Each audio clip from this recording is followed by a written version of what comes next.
এই সত্যি কথা বলবে, মাঝে মাঝে মাথায় এটা আসে, তাই না, যে তোমার মনে কি চলছে সেই অনুযায়ী তোমার ফিডে রিলস শো হচ্ছে, তোমার ফিডে পোস্ট শো হচ্ছে, তাই না? এরকম কেন হয়?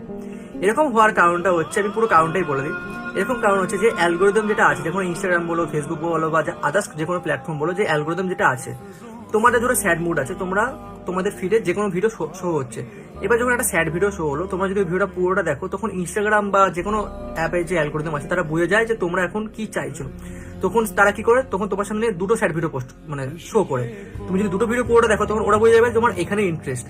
তো এইভাবে তোমার ফিডের জিনিসগুলো শো হয়। আর এইভাবে তোমার যখন যে মুড থাকে, তখন এরা এটা লাভ ওঠায়, এবং লাভ উঠিয়ে তোমার যে মন যে ডাইভার্ট করার সেটা করে দেয়। তাই এক প্রকার সোশ্যাল মিডিয়া যেরকম আমাদের পক্ষে বেনিফিশিয়াল, সেরকম এক প্রকার আমাদের পক্ষে অনেকটাই আমাদের একটা বিপজ্জনক জিনিস, কারণ এটা আমাদের পার্সোনাল ডাটা, আমাদের পার্সোনাল বিহেভিয়ার সবকিছু অবজার্ভ করে। আর এই কারণে বেশিরভাগ ছেলে মেয়েদের যখন ব্রেকআপ হয় বা সম্পর্কে ঝগড়া চলে, তখন তাদের সামনে ভুলবার রিলস শো হয়, যেখানে ব্রেকআপে দেখা যাচ্ছে এ ধোকা দেয়, ও ধোকা দেয়, এই ওই, মানে মাইন্ড ওয়াশ করে যেসব সম্পর্ক নষ্ট হয় ওরকমই। তো এই কারণে সোশ্যাল মিডিয়া আমাদের এসব ভিডিও শো করে, এবং এই কারণে অনেকের সম্পর্ক খারাপ হয়ে যায়। তো একটু সাবধান হও, আর এই ভিডিওটা তোমার সব কটা বন্ধুকে পাঠিয়ে দাও, যাতে তারাও সাবধান হয়।